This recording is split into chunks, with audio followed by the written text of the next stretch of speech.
She stood in a kitchen that smelled like burnt butter. At 4 a.m, flour on her cheek, her apron stained from yesterday and the day before that, the only light coming from a single bulb above a stove that had not told the truth about its own temperature in years. 2 years later, she stood in the same kitchen, the same smell of butter in the air. But now 14 orders were stacked on the counter, and her phone was ringing, and the caller ID read, Walmart Inc., Bentonville, AR. But that call was still 2 years away, and before it came, there was the matter of $11.47, which was everything she had on the morning she decided to start. Marceline Odom had been let go from her job on a Wednesday. She was 7 months pregnant at the time.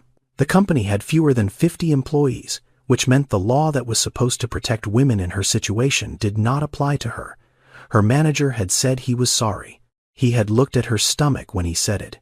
She had cleaned out her desk and driven home and sat in the driveway for a long time before going inside. That was 2 years ago. The man she had married left before Auden was born. He did not leave dramatically. He did not slam a door or make a speech. He simply stopped coming home, and then he stopped answering his phone, and then the phone itself stopped working. She learned later that he had moved to Houston. She did not learn much else. She did not try to. The SNAP benefits had carried them for a while. The savings account had carried them after that. But savings accounts are not rivers. They do not refill themselves. They are jars and jars empty. And this one had emptied slowly, and then all at once in the way that money disappears when you are careful with it, and it still is not enough. On that particular morning, Marcy sat at the kitchen table with an envelope in front of her. She opened it and took out what was inside: a $5 bill, 4 ones, a quarter, 2 dimes, 2 pennies. She laid the bills flat on the table, with her palm pressing out the creases the way she always did, because there was something in the act of pressing money flat that made it feel like more than it was. It was not more than it was. It was $11.47. The quarter was cold in her hand. She held it for a moment longer than necessary. Then she put everything back in the envelope and folded it closed and put it in the drawer beside the stove. The drawer did not close all the way. It had not closed all the way since she moved in. She stood at the counter and looked at the kitchen. The stove was a Kenmore, bought second-hand from a man on Choctaw Drive who had posted it online for $60. It ran 25 degrees hotter than whatever temperature the dial claimed. She had learned this by burning things and adjusting. Everything she made in that oven required a mental correction. Set it to 350. Know it means 375, and act accordingly. She had gotten used to it the way you get used to anything that is yours and imperfect and not going anywhere. She opened the cabinet above the stove. Inside, on the second shelf pushed to the back behind a box of rice and a can of black beans, were the things left from the last SNAP purchase. A bag of all-purpose flour 3/4 full, a block of unsalted butter, a bag of dark brown sugar, a half-empty bag of semi-sweet chocolate chips, a small bag of pecans. She stood looking at them. She did not reach for them. She did not close the cabinet. She stood in front of the open shelf and looked at these ingredients the way a person looks at a locked door when they are not sure they have the key. From the stairs behind her, a sound, small feet on hardwood. Auden came into the kitchen in pajamas with a cereal box printed on the front, a shirt she had gotten at the Goodwill on Plank Road and had worn 3 nights in a row because it was soft, and she was 7 years old. 7-year-olds do not need more reason than that. She looked at her mother, standing in front of the open cabinet. She said, "Are we having breakfast?"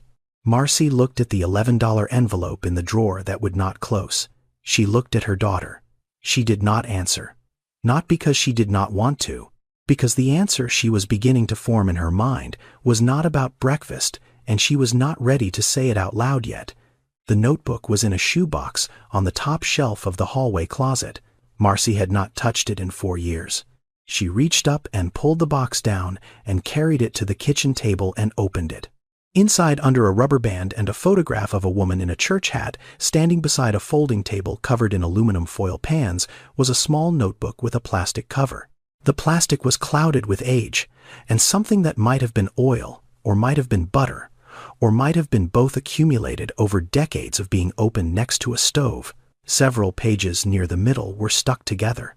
The handwriting inside was in pencil, small and slanted and precise. This was Grandma Opal's recipe notebook. Opal Delcine Odom had taught Marcy to bake in a kitchen not much bigger than this one, in a house 6 blocks from here that had since been torn down. Marcy was 9 the first time. Opal had put a step stool in front of the counter and told her to wash her hands twice, because once was for the dirt and twice was for the habit. Every Sunday for 22 years, Opal had baked cookies and brought them to Greater Mount Zion Baptist Church, where they were sold on a folding table in the fellowship hall after service. The money went to the building fund. The cookies went fast. People came to church early, not for the sermon, but for the table. This was known but not discussed openly, because discussing it would have required admitting something about priorities that the congregation was not prepared to examine. The recipe that sold out first every single Sunday without exception was the brown butter pecan cookie. Opal had developed it herself over years of small adjustments, a process she described not as experimentation, but as listening. She would say, "The butter tells you when it is done. Brown it until it smells like hazelnuts, not like burning. There is exactly 1 second between the two. Pay attention to that second." Opal died at 81. It was not dramatic. She had eaten Sunday dinner with the family, washed her own dishes, sat in her chair, and did not wake up the following morning.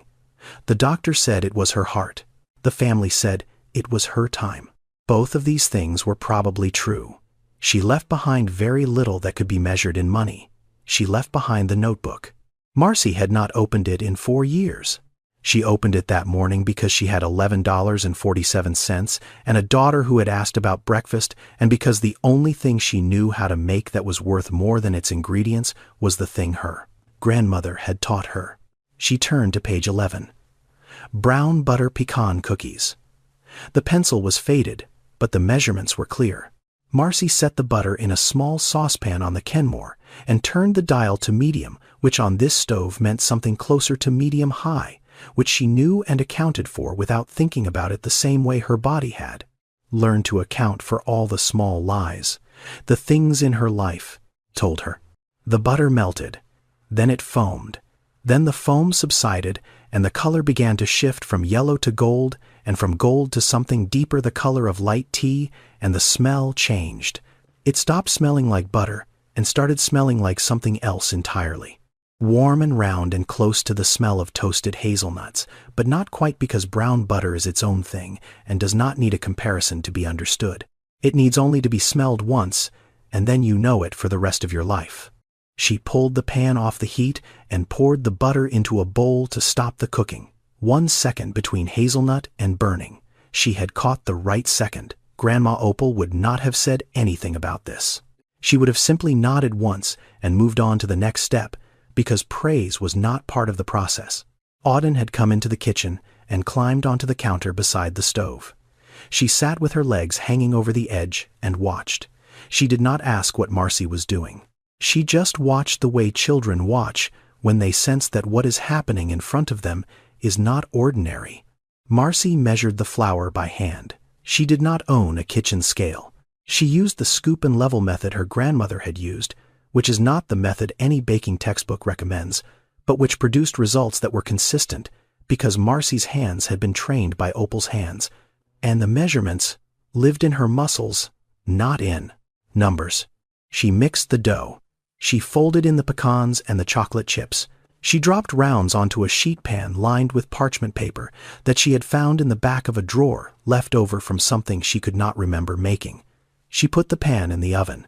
She set the dial to 350, which meant 375, and set a timer for 11 minutes, which at this temperature meant checking at 9 and pulling at 10 if the edges were golden. At 9 minutes, she opened the oven and rotated the pan because the Kenmore ran hot on the left side. At 10 minutes, she pulled the pan. The kitchen smelled like Grandma Opal's kitchen had smelled on Saturday nights when she was preparing for Sunday morning. The smell was so specific and so complete that for a moment Marcy stood still and let it be what it was without trying to make it into anything else. She let the cookies cool on the pan for 3 minutes, then transferred them to a wire rack. 36 cookies. She picked one up and broke it in half. The outside was firm. The inside was soft and slightly underset, which is what a cookie is supposed to be when it first comes out, because it continues to cook as it cools, and if you bake it to done in the oven, it will be overdone on the counter. She handed half to Auden. Auden bit into it and stopped chewing. Not because something was wrong. She slowed down. She chewed the way children chew when they are paying attention to what is in their mouth, instead of just processing it. She did not say it was good. She took another bite. Marcy looked at the 36 cookies on the cooling rack. She turned over the electric bill that was sitting on the counter and picked up a pen. On the back, she wrote, "Butter $3.50, flour $2, sugar $1.50, chocolate chips $3, eggs $1. Pecans, she had gotten those from the SNAP purchase and estimated $2. She added it up. $11.50 for 36 cookies, roughly 32 cents per cookie. She wrote another number below. If she sold them at $1.50 each, 36 times $1.50, $54, minus $11.50 in cost, $42.50. She looked at the number. She looked at the cookies. She looked at the $11.47 in the drawer that did not close. She did not call them beautiful. She called them ready. But ready for what she did not know yet. She had 36 cookies, and no place to sell them, and no one to sell them to, and no way to make anyone understand that these were not just cookies, that they were something her grandmother had built over decades and passed down in a notebook with a greasy plastic cover and faded pencil marks, and that they were better than anything on any shelf in any store she had ever walked through. She covered the cooling rack with a clean towel and put the notebook back in the shoebox and put the shoebox back on the shelf in the hallway closet. She wiped down the counter. She did these things because they were the next things to do. She had not yet figured out the thing after that. Mrs. Ernestine Ballard lived in the house directly to the left of Marcy's, separated by a chain-link fence and a strip of grass that neither of them mowed often enough. She was 74 years old. She had taught home economics at Capitol High School for 31 years before retiring, and she had been married to a man named Theodore Ballard for 46 years before he died quietly in his recliner on a Thursday evening, 6 years ago. She lived alone now.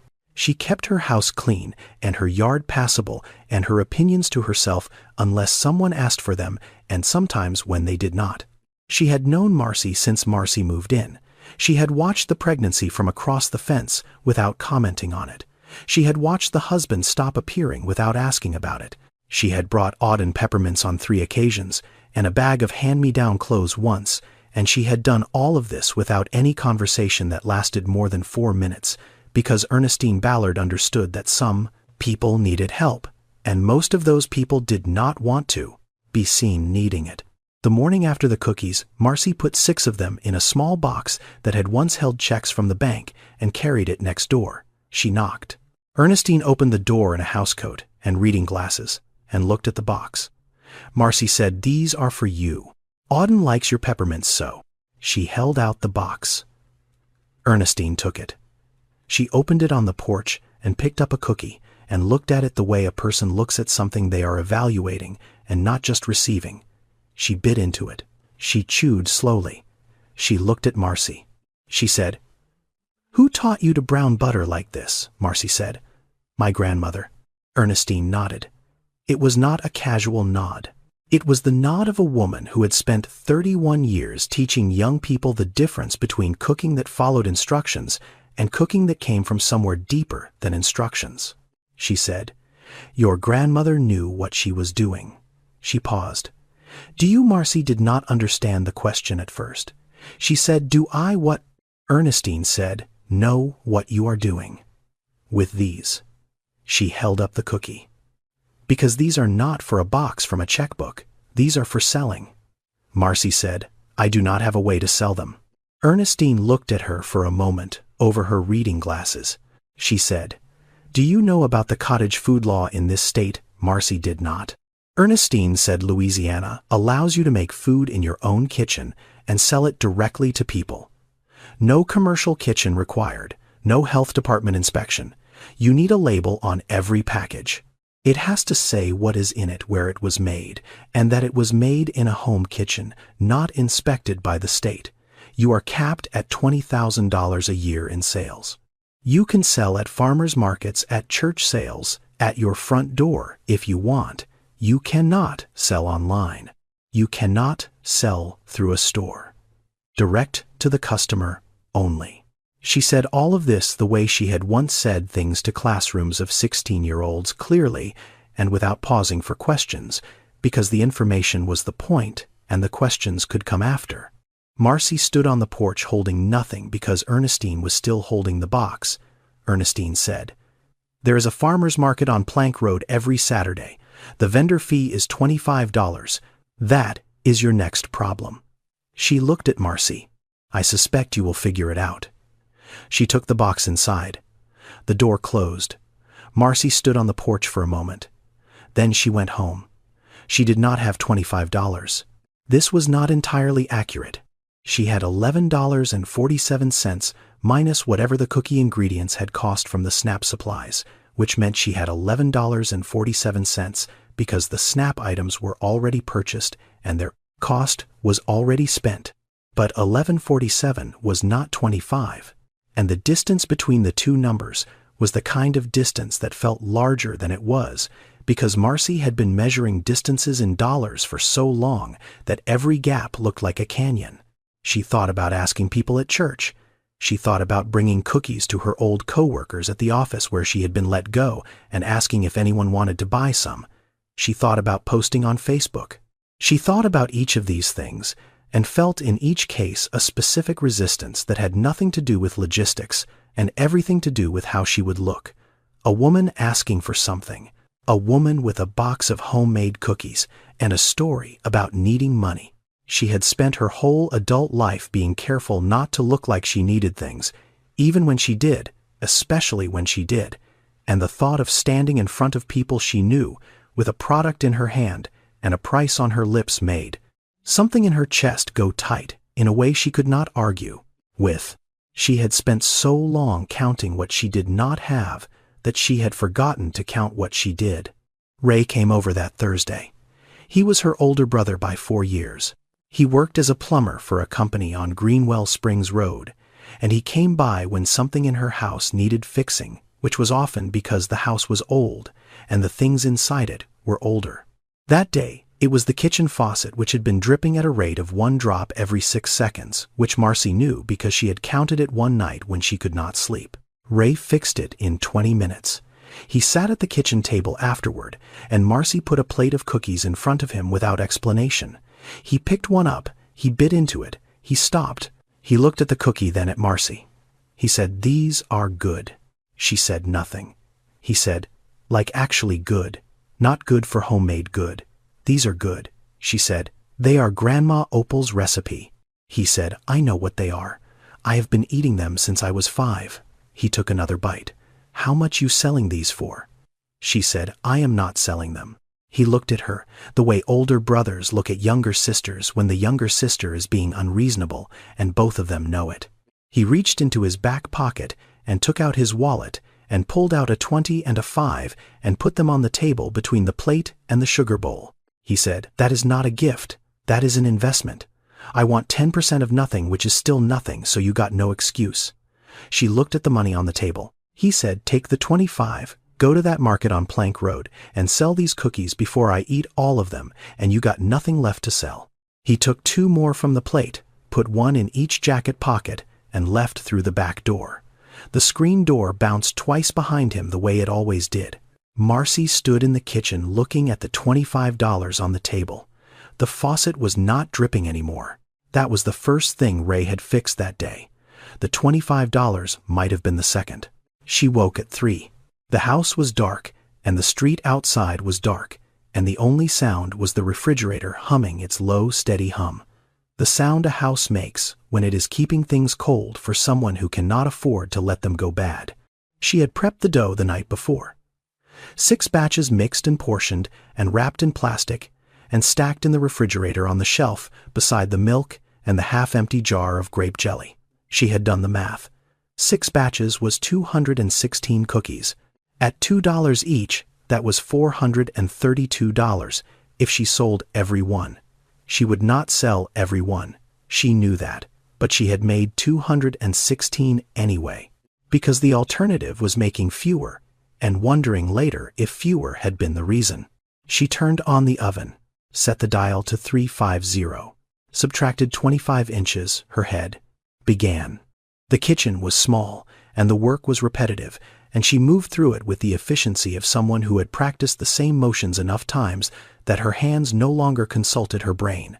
Scoop, level, drop, space, pan in, timer on, pan out, rotate.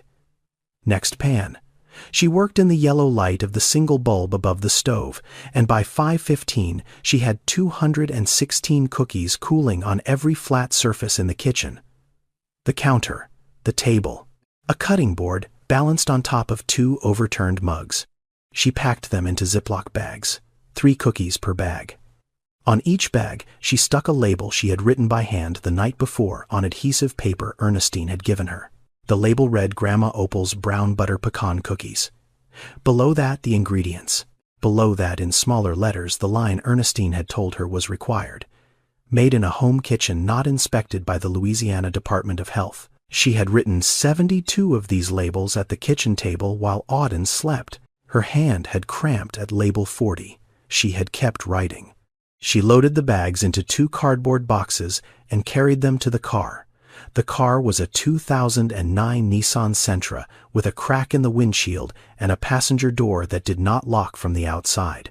She went back inside and picked up Auden, who was asleep on the couch in her clothes because Marcy had dressed her the night before to save time in the morning. Auden did not wake up. She hung in her mother's arms like something soft and boneless and trusting in the way only sleeping children are trusting. Marcy buckled her into the back seat. Auden's head fell to the side. Marcy drove. The Plank Road Farmers Market opened at 6 on Saturdays. When Marcy arrived at 5:45, the parking lot was already half full with vendors unloading trucks and vans. She could hear the sound of folding tables being snapped open and locked into place. The metallic click of legs straightening. Somewhere a man was stacking crates of tomatoes in careful rows. A woman poured coffee from a thermos into a paper cup and stood drinking it in the half-dark with her eyes closed. The air smelled like morning, damp and still cool with the particular sweetness that Louisiana air carries before the heat takes over. Marcy set up her table. She had no tablecloth. She had no display stand. She had 2 cardboard boxes of cookies in Ziploc bags and a piece of cardboard she had cut from a shipping box and written on with a black marker. Grandma Opal's brown butter pecan cookies. $2 each. 3 for $5. She propped the sign against one of the boxes. She stood behind the table. Auden was still asleep in the car with the windows cracked. The market opened. People came. They walked along the rows of vendors looking at produce and honey and hot sauce and bread. They walked past Marcy's table. Some glanced. Most did not. She smiled at the ones who glanced. They smiled back and kept walking. This is what it looks like when people have already decided something is not for them. They do not stop. They do not slow down. They adjust their path slightly. The way a river adjusts around a stone, it does not notice. 2 hours passed. She had not sold a single cookie. Auden woke up sometime after 8 and came to the table rubbing her eyes. Marcy gave her a cookie and a juice box, and Auden sat on the ground behind the table with a crayon and the back of one of the labels and began drawing. After a while, she moved to the table surface itself and continued drawing there, her small body visible just above the table edge. A woman in a green jacket stopped. She was not looking at the cookies. She was looking at Auden. She said, "What are you drawing, sweetheart?" Auden looked up. She said, "My mom's cookies." The woman looked at the cookies. She looked at Marcy. She said, "Can I try one?" Marcy opened a bag. The woman bit into a cookie and did the thing that Auden had done and Ray had done and Ernestine had done before her. She slowed down. She looked at what was in her hand. She bought 3. She came back 20 minutes later and bought 6 more.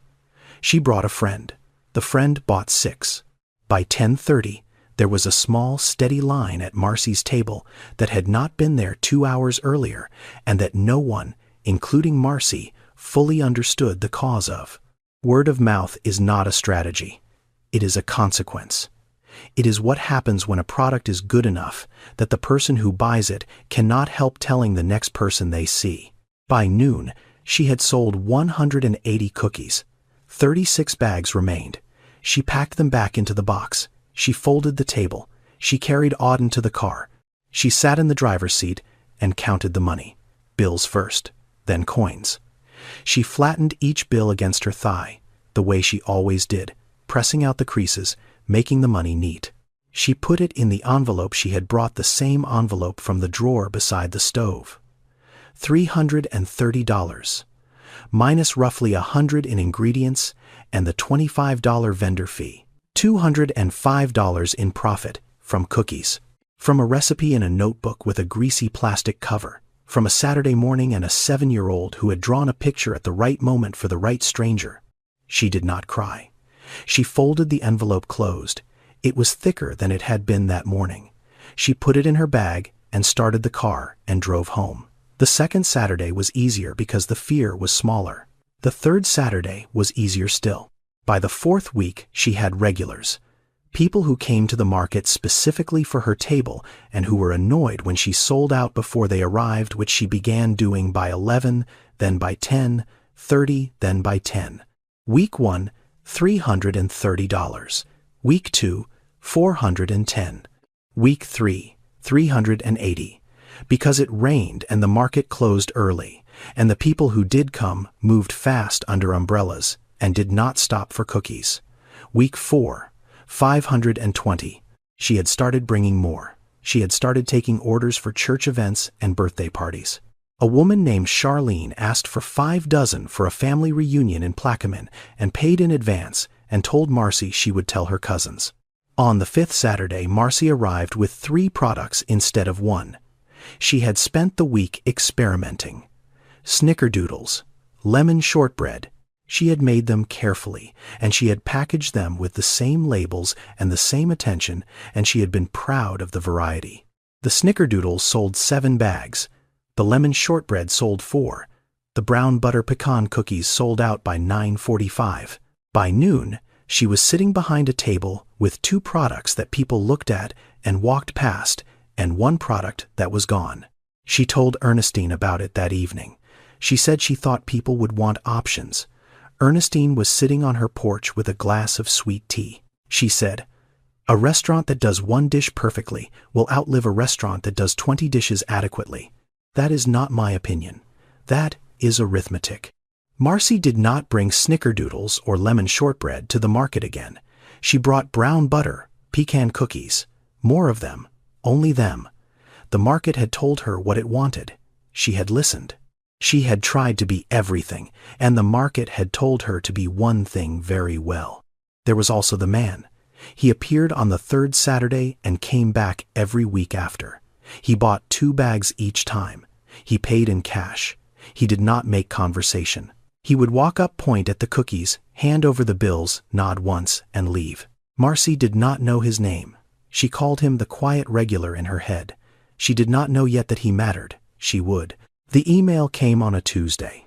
It was from the market manager, a woman named Deanna, who wore a sun visor and carried a clipboard and spoke in the efficient, practiced tone of someone who managed 40 vendors and had no time for conversations that did not contain a point.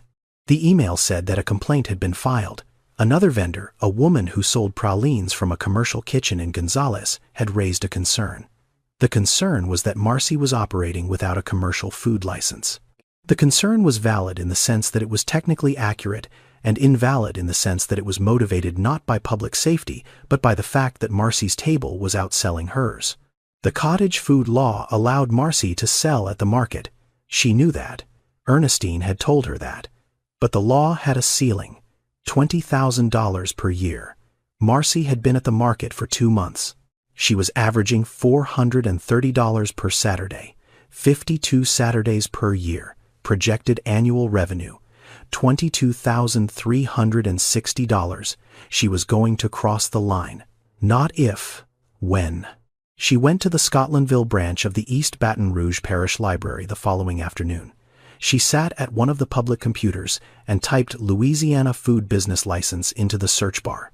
She read for 2 hours. She learned the difference between cottage food and a commercial food license.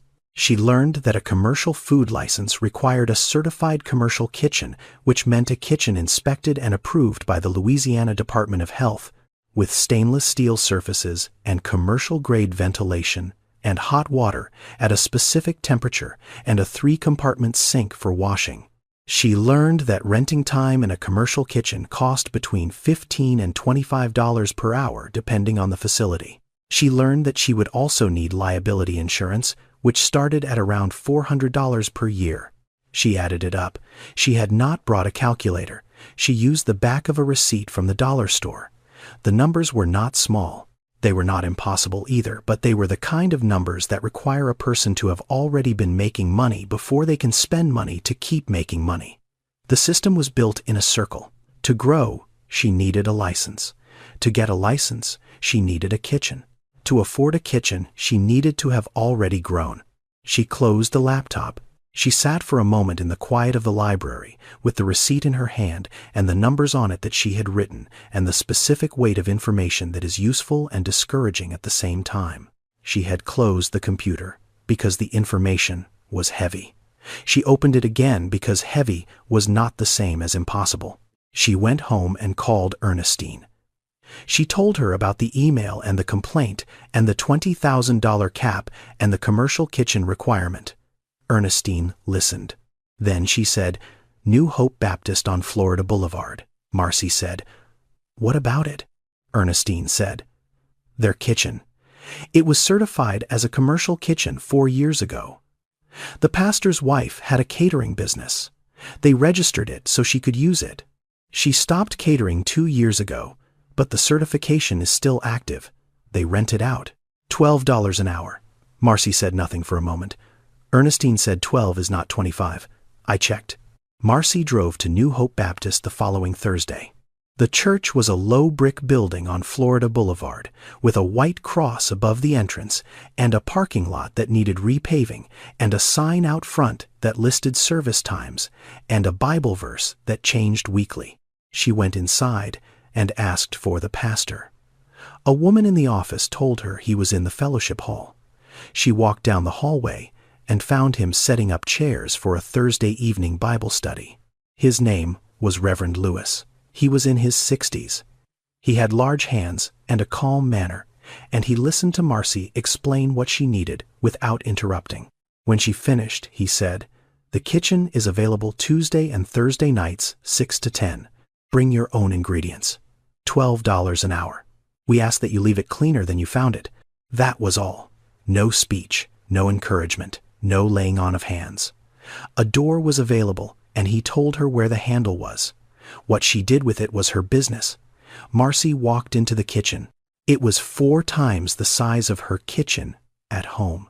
2 commercial ovens, stainless steel, counters, a 3-compartment sink, overhead ventilation, fluorescent lights that buzzed faintly. Everything was clean and industrial and precise in a way that her kitchen at home was not. She touched the stainless steel counter. It was cold. She put her palm flat against it and felt the temperature of professional equipment, the specific neutrality of surfaces that are designed to be sanitized and that do not absorb the memory of what has been made on them. Her kitchen at home had a counter with a burn mark from a pot she had left too long and a stain from a cup of grape juice Auden had spilled and never fully cleaned. Those marks were specific. This counter had no marks. It was waiting. She turned to the ovens. She opened the first one and looked at the temperature dial. She turned it to 350. She did not subtract 25. She did not need to. This oven did not lie.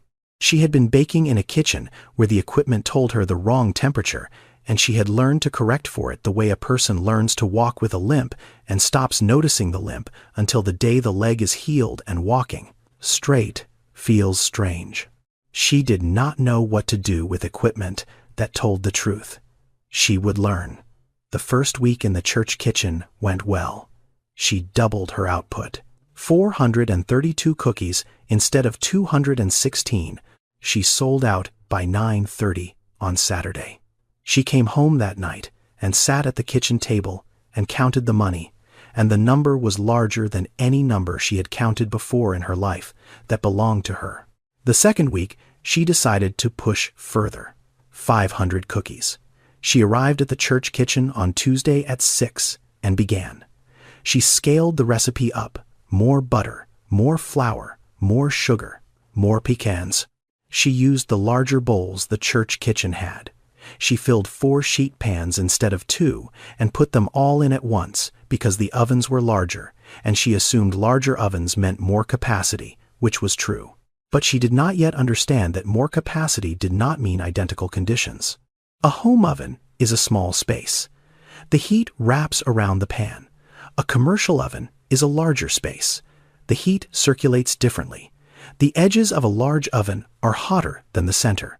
The top rack bakes faster than the bottom. These are things that professional bakers know the way professional drivers know the feel of a road. Marcy was not a professional baker. She was a woman with a recipe and an oven that had finally stopped lying to her. And she had assumed that an honest oven was the same as a simple one. She pulled the first batch at 11 minutes. The cookies on the outside edges of the pan were dark, too dark. The ones in the center were pale and soft. She pulled the second batch. Same problem, but worse. The third batch she had tried to correct by rotating the pans halfway through. It helped on one pan. On the other, the damage was already done. She stood at the counter at 10:45 at night and sorted the cookies into 3 piles. The first pile was sellable, 150 cookies. The second pile was slightly overbaked on the edges, edible, but not up to her standard, 150 cookies. The third pile was underdone in the middle, the kind of cookie that would collapse when a customer picked it up. 200 cookies, 350 cookies that could not go to market. She sat on the floor of the church kitchen. The fluorescent lights buzzed above her. The stainless steel counters reflected the light in a flat, indifferent way. She looked at the 3 piles on the counter and did the math. $120 in ingredients, $48 in kitchen rental, 5 hours of labor. She added these numbers together, and the total did not care that she had woken up at 4 in the morning. The total did not care that she had driven across town with her daughter asleep in the back seat. The total did not care about effort or intention, or the number of hours she had spent standing on a concrete floor. The math did not care about effort. The math was just the math. She sat there for a long time. Then she stood up and cleaned the kitchen and loaded the 150 sellable cookies into boxes and drove home. She would sell them on Saturday. She would lose money this week. She would not lose the lesson. She went home and pulled the shoebox from the hallway closet and brought it to the kitchen table and opened the notebook. She turned to page 11. The recipe, the measurements she had memorized years ago. But this time she did not look at the recipe itself. She looked at the margins. Grandma Opal had written in the margins the way some people write in the margins of Bibles. Small notes in pencil squeezed between the printed lines of her own handwriting. Additions made at different times with different pencils. Some sharp, some dull, the graphite, varying in darkness, the way it does when notes are added over. Years. Near the bottom of the page, below the baking instructions in handwriting, that was smaller and more cramped than the rest, as though it had been added later and in a hurry, were 2 lines. For the church oven, reduce temp 15 degrees and add 2 minutes, rotate halfway. Bottom rack only. Marcy read the lines twice. Then she read them again. Grandma Opal had baked in a church kitchen. She had stood in front of a commercial oven that was not her own and figured out how to make her recipe work inside it. She had done this 40 years ago. She had written down what she learned in the margin of the same page Marcy had been reading from all along, and Marcy had never seen it because she had never needed to see it until now. She traced the handwriting with her finger. The ink was faded, but the instruction was not. She sat at the table for a while. She did not cry. She was not the kind of person who cried at kitchen tables. She was the kind of person who wrote things down. She picked up a pen. Below her grandmother's note, in her own handwriting, she wrote, "For New Hope commercial oven. 335 degrees, 13 minutes. Rotate at 7. Top and bottom racks okay if staggered. 2 sets of instructions. 2 generations. The same problem solved 40 years apart on the same page of the same notebook. Opal's pencil above, Marcy's pen below. The page was crowded now. It was better that way." She closed the notebook and put it back in the shoebox. She did not put the shoebox back on the shelf in the hallway closet. She put it on the counter beside the stove where she could reach it without climbing. The quiet regular came to the market on a Saturday in late September. He bought his 2 bags the same way he always did. Cash, nod, no conversation. But this time, he did not leave. He stood to the side of the table holding his bags and waited until the 2 women in front of Marcy had paid and moved on. Then he stepped forward. He said, "My name is Marcus Thibodeau. I own a restaurant on Government Street in Mid-City. It is called Thibodeau's. It seats 42 people, and we are open 5 nights a week." Marcy looked at him. She had seen this man every Saturday for 3 months. She had never heard him say more than 2 words in sequence. He said, "I have been buying your cookies for 3 months. I serve them as dessert at my restaurant. I do not make dessert. I never have. I buy yours and I plate them, and my customers keep asking where I get them. They are the only dessert on the menu, and they are the reason some people come back." He paused. He was not a man who was comfortable with long speeches. She could see him managing the effort of it. He said, "I need 200 a week, every week. Can you do that?" Marcy did the math before she answered. 200 cookies per week. She was currently making about 450 for the market. Adding 200 meant 650 total. More hours at the church kitchen, more ingredients, more packing, more driving. She said, "What price?" He said, $1 a cookie. I know you sell them for 2 at the market. I am asking for wholesale. I will pick them up every Wednesday. $1 per cookie. Half the retail price. She did the math on the spot the way she had been doing math on the backs of receipts for months. 200 cookies at $1 each.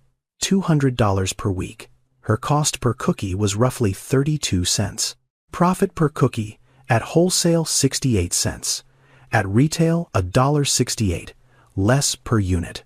But 200 guaranteed per week, rain or shine. No table, no market fee, no standing, for 6 hours, hoping people stopped.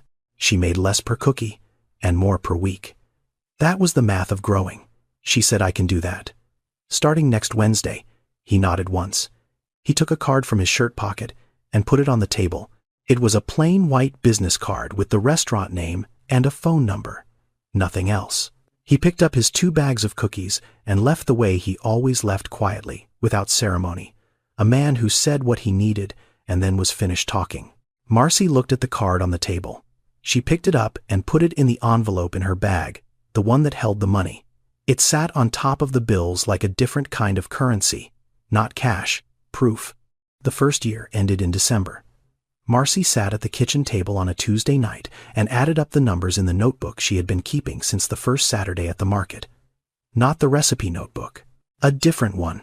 A composition book from the dollar store, with a black and white marbled cover, the kind children use in school. She had written every sale in it, every expense, every Saturday total, every wholesale delivery to Marcus.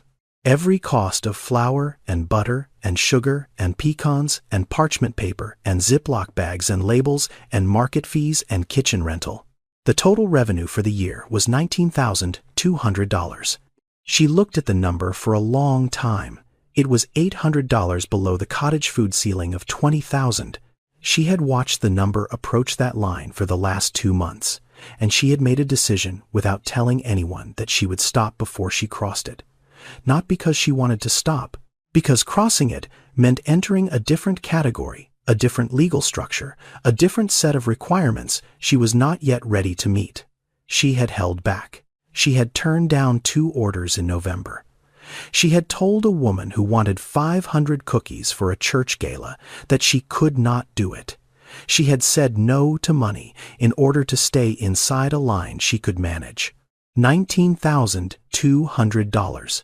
From cookies, from a recipe in a notebook, from a kitchen where the oven lied by 25 degrees and a church kitchen where it did not.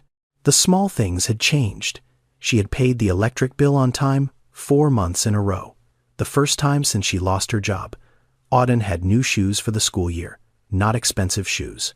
Shoes that fit and that did not have someone else's name written inside them in marker. The refrigerator was not empty. It was not full in the way refrigerators are full in commercials, but it had milk and eggs and lunch meat and grape jelly and the specific dignity of shelves that are not bare. She was still tired. She still woke at 4. The week her car broke down, she walked to the market, pulling a wagon with cookie boxes stacked inside it. 11 blocks in the dark, with Auden walking beside her, holding a flashlight. The success had not removed the difficulty. It had added purpose to the difficulty. The waking up was the same. The reason for it had changed. The Kenmore at home still ran 25 degrees hot. She still used it for small batches test runs, orders for neighbors. She had access to ovens that told the truth now, but she still came home to the one that lied. There was something in that she was not ready to let go of. The oven had been there at the beginning. It had been part of the first batch, the one she made with $11.47 worth of ingredients, while her daughter sat on the counter and watched. Replacing it would have been practical. She was not ready to be practical about it. Ernestine came over on New Year's Day with a plate of black-eyed peas and rice, because that was what Ernestine did on New Year's Day. She sat at the kitchen table, and Marcy told her the number. 19,200. Ernestine nodded. She ate a forkful of peas. Then she said, "Next year you need to decide if this is a hobby or a business, because 20,000 is where the law makes you choose." She did not say it as advice. She said it as fact. The way she said everything, the way a woman who had spent 31 years teaching young people said things, clearly, once, without softening. Marcy chose. She went to the library on the second Monday of January and sat at the same public computer she had sat at months before. She typed Louisiana LLC registration into the search bar. She read the form. She read it again. She filled it out. The filing fee was $100. She paid it with a debit card attached to the account she had opened in October with the first $330 from the market. The following week, she took a food handler certification course online. It cost $15 and took 4 hours.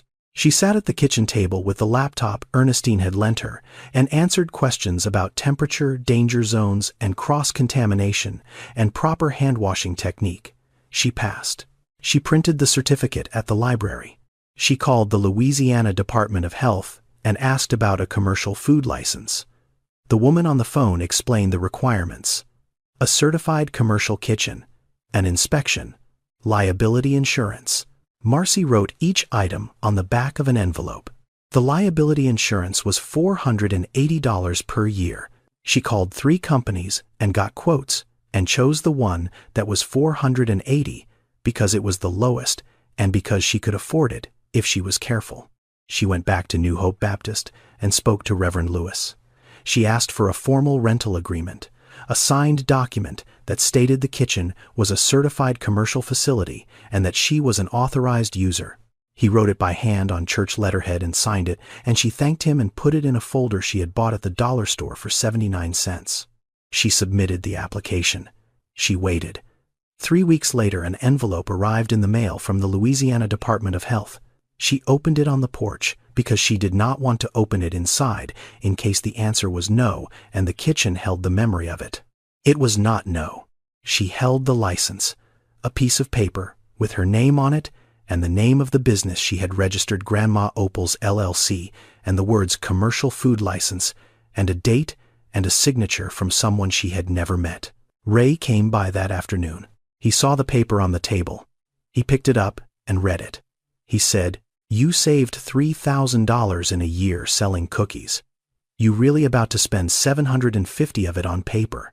Marcy said, Paper is the difference between a woman selling cookies and a business selling cookies. Ray looked at her. He put the paper down. He said, "All right then." She did not frame the license. She did not hang it on the wall.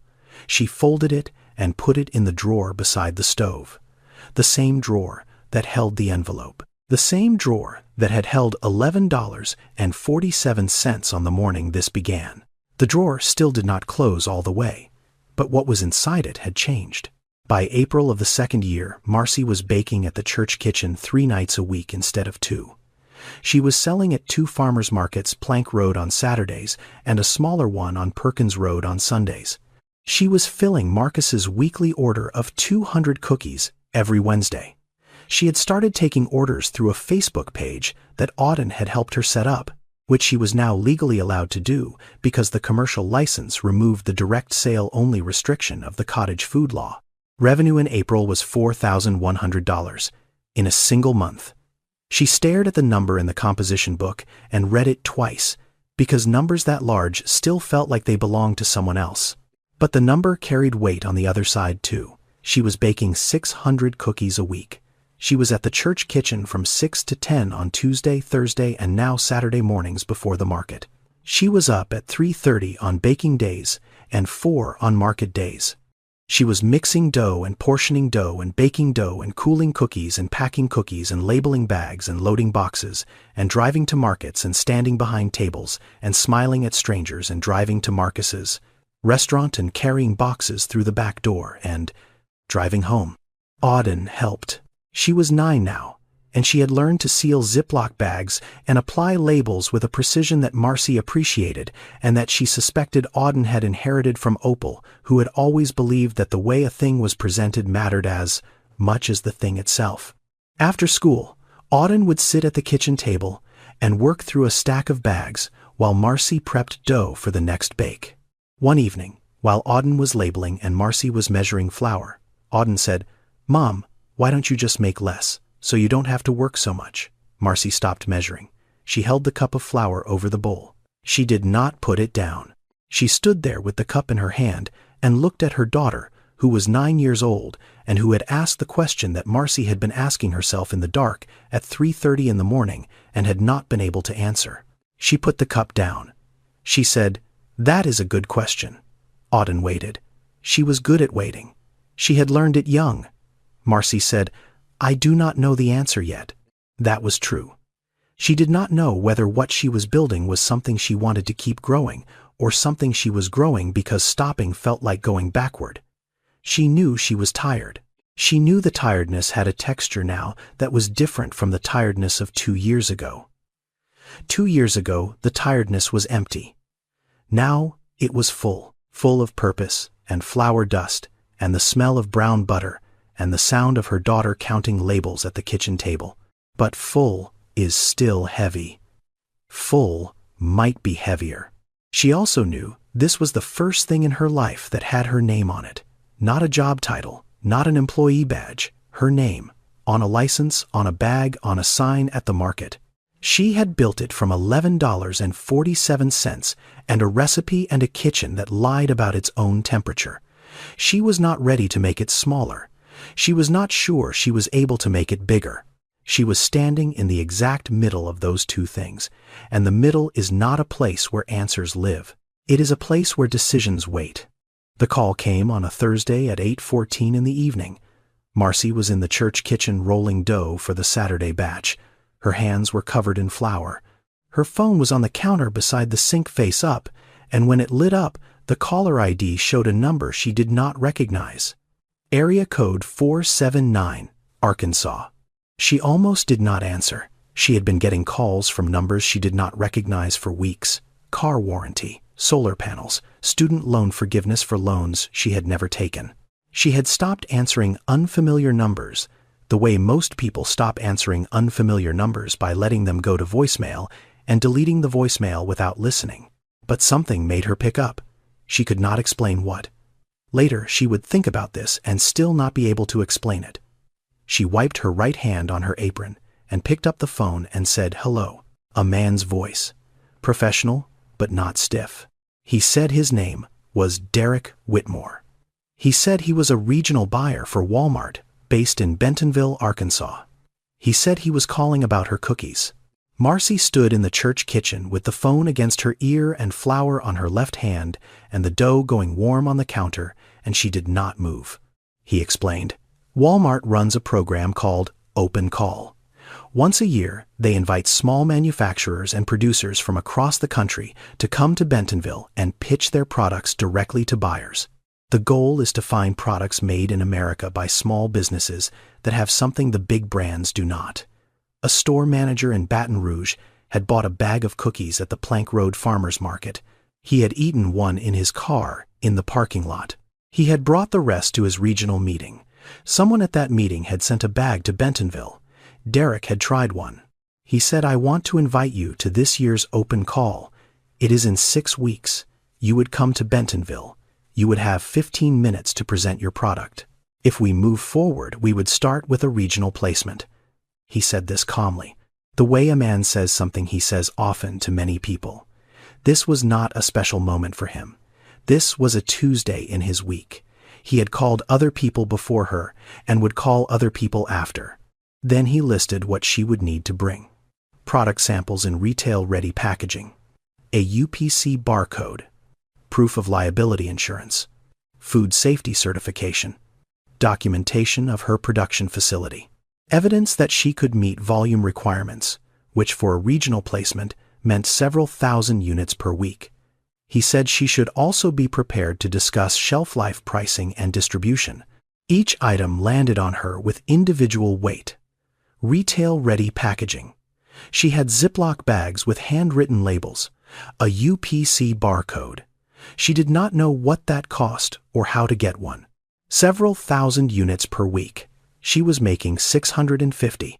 He asked if she had any questions. She said no. He said the details would be sent to her email. He asked for her email. She gave it to him. He said he looked forward to meeting her. He said goodbye. She said, thank you. I will be there. She hung up. She put the phone down on the counter.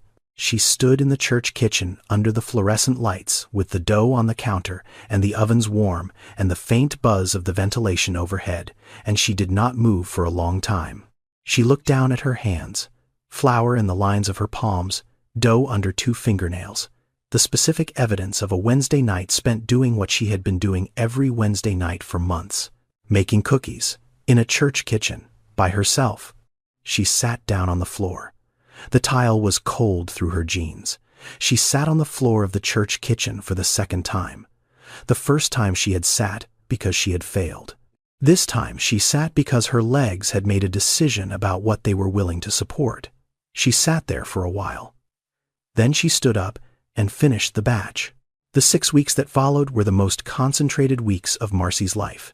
She made a list on the back of a church bulletin the night of the call. Packaging, barcode, co-packer. Each word was a problem she had not solved yet. She started with packaging. She could not bring Ziploc bags with handwritten labels to Bentonville. She needed a real package.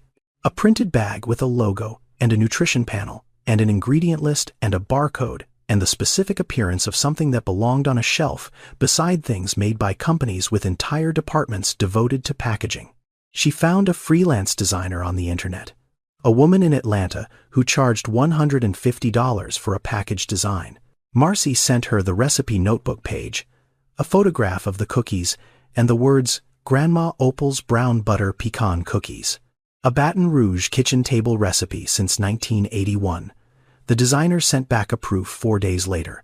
It was clean and warm and did not look like a Ziploc bag. Marcy approved it. The barcode cost $250 through GS1. She paid it and received a number that meant her product existed in the system that stores used to track inventory. A number, that was all. But it was the number that made the difference between something you sold at a table and something a scanner could read. The co-packer was the hardest.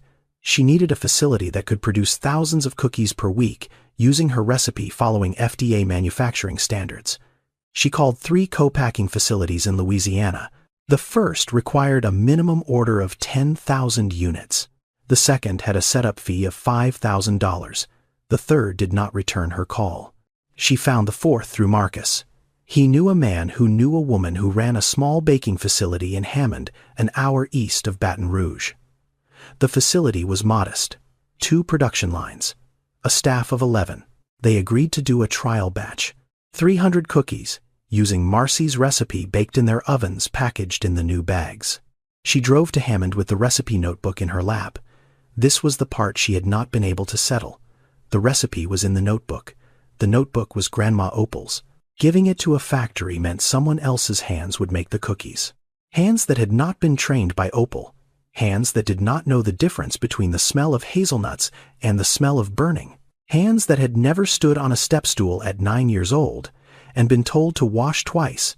She sat in her car in the parking lot of the co-packing facility for 10 minutes before going inside. That evening she told Ernestine about it. She said she felt like she was giving something away. Ernestine was sitting on her porch. She said, "Your grandmother gave you the recipe. She did not tell you to guard it, she told you to use it," Marcy said.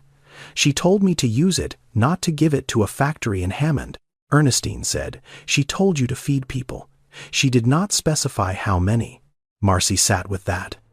Then she went inside and took the notebook to the facility the next morning and stood beside the production manager and walked through every step, every temperature, every timing. She watched the first batch come out. She broke a cookie in half. The outside was firm. The inside was soft. The smell was right. It was not identical to hers. It was close enough to be worthy of the name on the bag.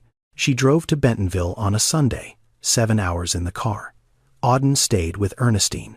The drive was flat and long, and she spent most of it not listening to the radio and not thinking about what she was going to say, because she had already decided what she was going to say, and going over it again would only make it worse. She arrived in the evening. She checked into a hotel that was not expensive and not comfortable, and that she had booked because it was the closest one to the Walmart home office that she could afford. She put the box of sample cookies on the desk and the folder of documents beside it, and she sat on the bed and looked at them. Retail-ready packaging, UPC barcode, liability insurance certificate, food handler certification, commercial food license, co-packing agreement, production capacity projections she had written on the back of a church bulletin and then transferred to a typed document at the library. She had everything they had asked for. She had everything except the certainty that she belonged in the room. The building was large. She knew it would be large. She had seen photographs. But large in a photograph is not the same as large when you are standing in front of it, holding a box of cookies in both hands. There were hundreds of people in the hallways, other vendors, other small businesses, people with rolling displays and branded tablecloths and printed banners. A man carried a case of hot sauce. A woman rolled a suitcase filled with handmade soap. Everyone was moving with the specific energy of people who had something to prove, and 15 minutes to prove it. Marcy wore a blazer she had borrowed from Ernestine. It was slightly too wide in the shoulders. She had not owned a blazer. She had not needed one. She held the box of cookies against her chest and walked to the room number she had been given in the email. The room was small. A table, 2 chairs on one side, 1 chair on the other. Derek Whitmore was already seated. He was younger than his voice. He had a notepad and a pen and a bottle of water, and the efficient posture of a person who had been doing this all day and had 7 more after her. He said, "Tell me about your product." She did not have slides. She did not have a presentation board. She did not have anything except the box and the folder and the story. She told him about Grandma Opal, about the kitchen on a Saturday night before church, about the step stool and the instruction to wash your hands twice, about the notebook with the greasy plastic cover, about the morning she opened it because she had $11.47 and a daughter who had asked about breakfast, about the Kenmore oven that ran 25 degrees hot, about the first Saturday at the market when nobody stopped and then a 7-year-old drew a picture and everything changed. Then she opened the box and said, "This is what $11.47 became." Derek took a cookie. He bit into it. He chewed, slowly. He set the cookie down and wrote something on his notepad. Then he asked questions. What was the shelf life? Marcy said 8 weeks. in sealed packaging. What was the unit cost at scale? She said $1.12 at 5,000 units per week. What was her suggested retail price? She said $3.99 for a 6-pack. What was her current production capacity? She said 5,000 per week through the Hammond facility. Scalable to 12,000 within 60 days. He wrote each answer down. He did not react to them. He did not smile or nod or show any indication of whether the numbers were good or bad or somewhere in between. He was a man doing math, and math does not make faces. When she finished, he looked at his notes for a moment. Then he looked up. He said, "We are going to start with 50 stores in Louisiana. If it performs, we expand to the region." He said this the way he said everything, calmly, without drama, in a room with a table and 2 bottles of water and a box of cookies. Marcy said, "Thank you." She stood. She picked up the box. She walked out of the room and down the long hallway past the other vendors who were still waiting, and she went outside and stood in the parking lot of the Walmart home office in Bentonville, Arkansas, in Ernestine's blazer that did not, and she took out her phone and called Ernestine. Ernestine answered on the second ring. She always did, Marcy said. 50 stores. There was a silence on the line. Not a long one. Just enough. Then Ernestine said, "Well, I suppose you had better get baking." She picked up Auden from Ernestine's house the following evening. Auden was on the porch drawing when the car pulled up. She came down the steps and got in and buckled her seatbelt and looked at her mother. She said, "Did they like the cookies?" Marcy said, "They are going to put them in 50 stores." Auden thought about this. Her face did the thing it always did when she was processing a number, a slight narrowing of the eyes, a small tilt of the head. She said, "Is that a lot?" Marcy said, "It is more than our kitchen." Auden nodded. She accepted this the way she accepted most things, with the quiet completeness of a child who has learned that her mother's answers are usually the right size for the question. They drove home.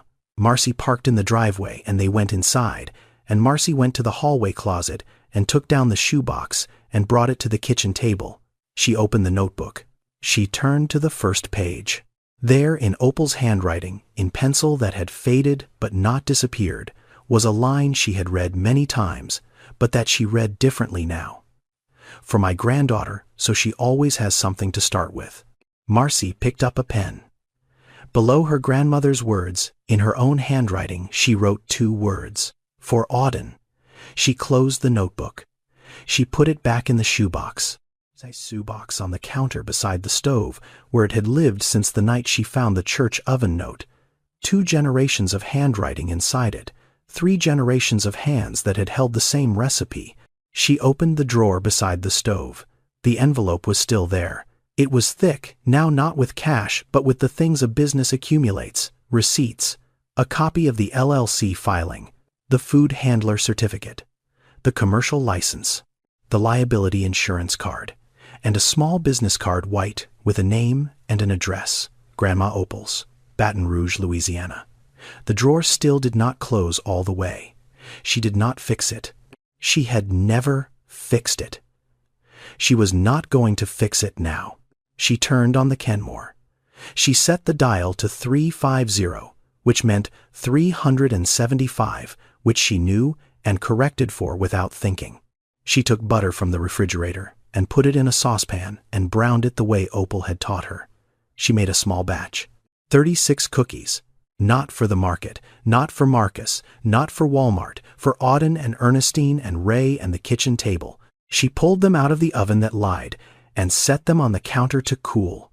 The kitchen smelled the way it always smelled when she baked, like brown butter and pecans and the specific warmth of something being made by hand in a room that had seen a lot of mornings. 3 months later, on a Saturday, Marcy drove to the Walmart on Airline Highway. She parked in the lot and got out and went inside. Auden was with her. Ernestine was with her. Ernestine had driven herself, which was the first time she had driven farther than the grocery store in 2 years. She had said she was not going to miss this. She had said it once, and without softening. They walked through the entrance, past the registers, past produce, past the bread aisle. They turned into aisle 9, shelf 4. There, Between a national brand that Marcy had seen on television her entire life and a store brand she had never noticed was a small package. The design was clean and warm. The logo read Grandma Opals. Below the logo, in smaller type, was a line that Marcy had asked the designer to include: a Baton Rouge kitchen table recipe since 1981. Opal Delcine Odom had never stood in a Walmart. She had never seen the inside of a factory in Hammond. She had never met a regional buyer from Bentonville, or filled out a form for a UPC barcode, or signed a co-packing agreement. She had baked cookies in a kitchen and brought them to a church and put them on a folding table every Sunday for 22 years because people were hungry and she knew how to make something that fed them. She was on this shelf now, not her body, not her name in brushed metal letters above an entrance, a recipe, a set of instructions she had written in pencil in a notebook, with a greasy plastic cover passed to a granddaughter who had opened it on a morning when she had nothing else and who had followed it one step at a time the way you do hard things. Marcy did not start with a dream. She started with $11.47 and a daughter who asked about breakfast. The dream came later, after the work. After the market and the church kitchen and the floor she sat on twice and the oven that lied and the one that did not. After the quiet regular and the email from the market manager and the envelope that went from thin to thick inside a drawer that never closed. Some businesses begin with a plan, with capital and projections and a board of directors. Others begin at a kitchen table at 4 in the morning with a recipe that someone you loved wrote down because she believed it was worth keeping. Both kinds are real. Both kinds cost something. The difference is only where the money starts. Ernestine stood beside Marcy in the aisle. She looked at the package on the shelf. She adjusted her glasses. She read the label. She read the line about 1,981. She said nothing for a moment. Then she put her hand on Marcy's arm. Briefly, the way people touch you when what they are feeling is too large for language, and a hand is what is available. Auden reached up and touched the package. She said, "That is our name." Marcy said, "That is your great-grandmother's name." Outside the Walmart on Airline Highway, the parking lot was full of people going about their Saturday, the way people do, getting what they needed and leaving. Inside on shelf 4 of aisle 9 between the national brands and the private labels was a small package with a name on it that had started in a kitchen and had not stopped. Marceline Odom had $11.47, a 7-year-old daughter, and a cookie recipe her grandmother left behind. She started baking before sunrise in a kitchen with an oven that ran 25 degrees too hot. 2 years later, she got a call from Walmart's headquarters in Bentonville, Arkansas. This is not a fairy tale. This is a story about what it actually takes to go from a home kitchen to a retail shelf. The cottage food laws, the commercial licenses, the pricing, math, the failures, and the one phone call that changed everything. Topics in this video: Louisiana cottage food law, how to start a food business from home commercial, kitchen licensing, product pricing, and cost of goods sold, COGS wholesale versus retail strategy, Walmart open call program, co-packing for small food businesses, UPC barcodes, liability insurance for food entrepreneurs, and the real math behind scaling a recipe into a livelihood. Thank you for watching. Before you go, if you had $11.47 and a recipe from someone you loved, would you have started? Tell us in the comments. See you in the next one.